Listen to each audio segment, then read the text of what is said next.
If you've ever felt instantly drawn to someone who later made you feel anxious, confused, or emotionally exhausted, then this episode is for you.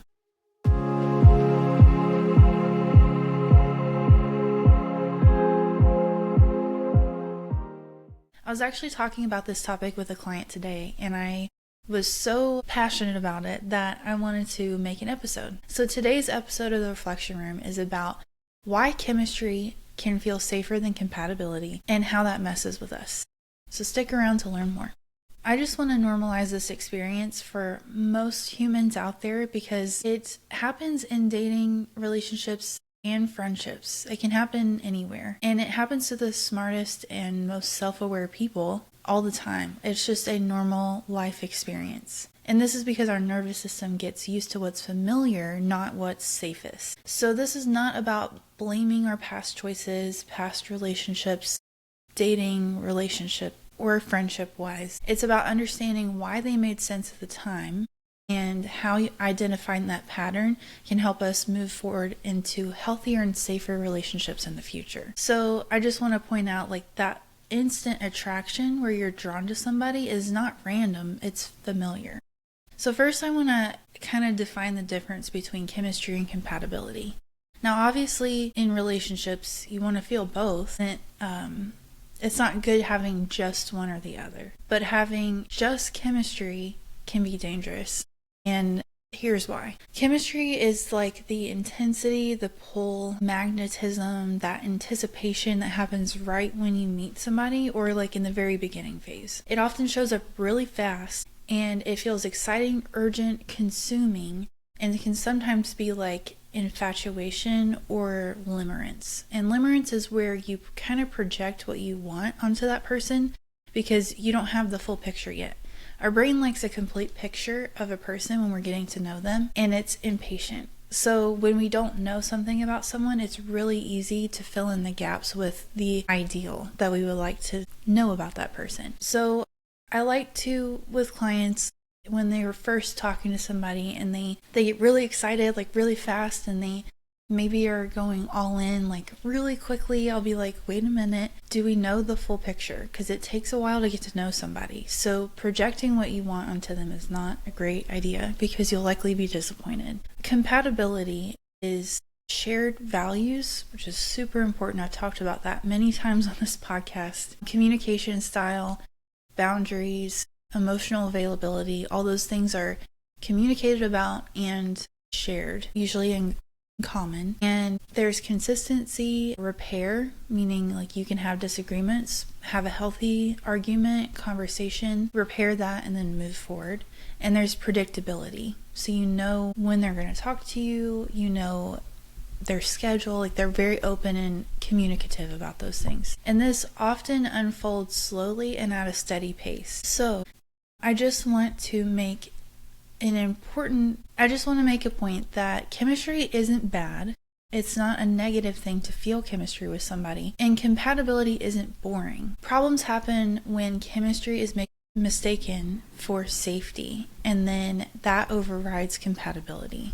Because we need to have compatibility first, and then ideally both. Our nervous system seeks what it knows, not necessarily what is healthy. I actually used to, when I first started counseling, my internship was at a domestic violence shelter. And something that I commonly had to work with clients about was seeking out something that was healthier and safer, which often felt boring because they often said that the passion wasn't there. They didn't feel the passion when dating somebody who was healthier. And that's just because they were so used to the emotional highs and lows and the abusive behavior that they weren't getting the love bombing. They weren't getting the domestic violence cycle of abuse, the classic abuse where there's a honeymoon phase and everything is wonderful, and then there's growing tension and then a blow up, and then there's the repair, the I'm so sorry, showering them in gifts, and the wonderful honeymoon phase all over again until it goes back into the cycle.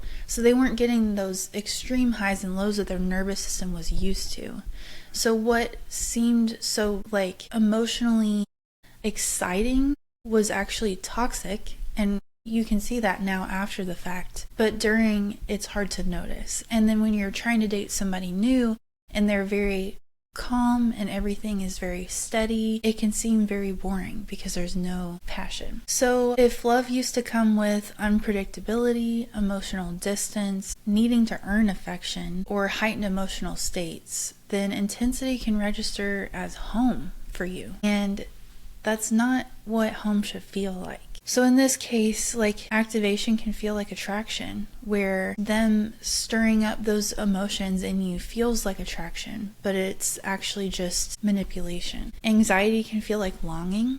So when you don't get a text from them for a while because they're giving you the silent treatment, it can feel like longing, but that's actually creating an attachment issue. And then uncertainty can feel like passion, and that's where I come back to the passion part.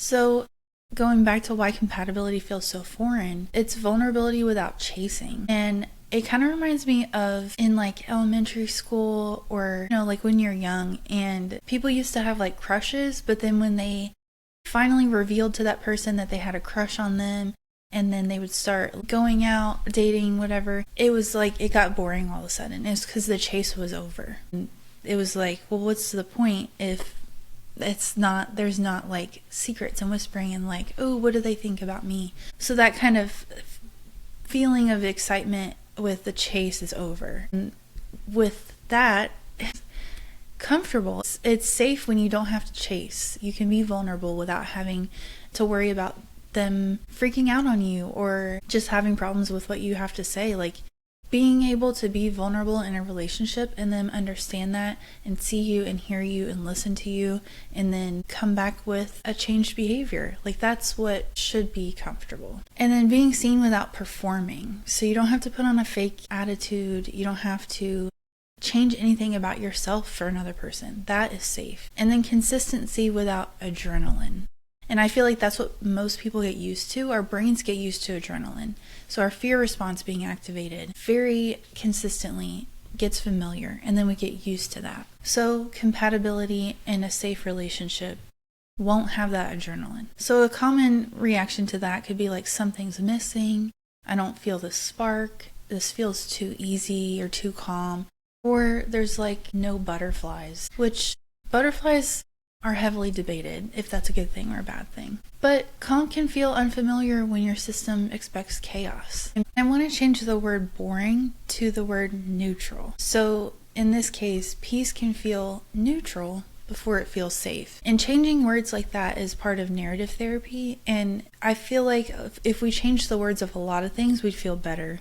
Like, you know how that phrase, like, if you say you can't, then you won't. It's kind of like speaking it into existence or self-prophesying. It's going to cause you to think of it differently. So I want to change that word boring to neutral, because that's the case. It's not boring. It's neutral until you feel that safeness and that attraction to the other person. So this pattern of seeking out the chemistry and those emotional highs and lows messes with our choices, because we can leave stable connections too early thinking that they are boring or you're uninterested because you're not feeling those feelings. We overinvest in emotionally unavailable people because they give us that chemistry, or the love bombing, or the whatever it looks like. And then we confuse emotional highs and lows with depth or connection. So I think a lot of times people may experience those highs and those extreme lows, and then recovering from those lows feels like, oh, I'm connecting with them, or like there's depth here because we can go so high, but we also we experience those lows, but then we get back up to this high, and it shouldn't be a roller coaster like that. So I also want to clarify that being attracted to somebody instantly like that because of that chemistry isn't wrong. So that attraction is not wrong. It's just data. It's information, and your brain is collecting that data. So chemistry can tell you, speaking of data, chemistry can tell you what your nervous system is used to, and compatibility will tell you what your future could actually hold and what you can shoot for. So some helpful reflection questions that I wrote down when you're kind of getting to know someone is, do I feel regulated or dysregulated around this person? And this could be friendships too, when you're making a new friend. Do I feel like myself, or like I have to perform around them? Like you kind of have to pretend to be a little different than you actually are, because that's not great. You don't want to have to do that forever. We should be able to be ourselves around others. And then, does connection with this person increase my capacity or drain it? That's a big one, because I feel like even with friendships, I feel like that's a really big one to make sure when you're making new friendships. Does this spending time with this person fill up my cup, or does it drain it? Do I need like some time alone to rest after I like hang out with this person, or do I feel like energized, like I could go out and like spend more time with them? Like, is this exciting to spend more time? So what healing actually looks like with chemistry and compatibility is learning to tolerate the calm without sabotaging it. So oftentimes people can self-sabotage, maybe without knowing it, maybe intentionally, because they're so used to that chemistry that they fall into that trap themselves, and they create that problem to see if it'll fit in this situation. So you got to get your nervous system used to tolerating that calm, that new calm, and then letting chemistry grow instead of chasing it. So that takes time and it takes patience, letting yourself learn about the other person and see them for who they really are without letting your brain fill in those gaps of what you want them to be. So that takes a lot of self-discipline, a lot of reflection after you spend time with that person, to make sure that you're getting the facts from them and you're not guessing, you're not filling in the blanks, you're taking only the data that you're getting from that person. And then building safety first and seeing what desire does. So this comes with building that compatibility first and then seeing if the chemistry comes afterwards. And then also recognizing that slow doesn't mean lacking. I think that comes back to the patience part. We really need to just be patient when we're learning to get to know someone, especially coming out of something that is unhealthy, or you're used to something unhealthy. That healthy attraction may feel neutral before it feels warm. So going back to feeling neutral, that doesn't mean it won't deepen. So the goal is not to eliminate chemistry, but it's to stop letting it override compatibility. So that's my challenge to you guys. Not to eliminate it, but just to not let it override the compatibility. They can go together, but you can't have chemistry without compatibility. So this is my chat about dating today, and I want you guys to drop questions in the comment box if you have any. Let me know what you think, and until next time, keep on reflecting.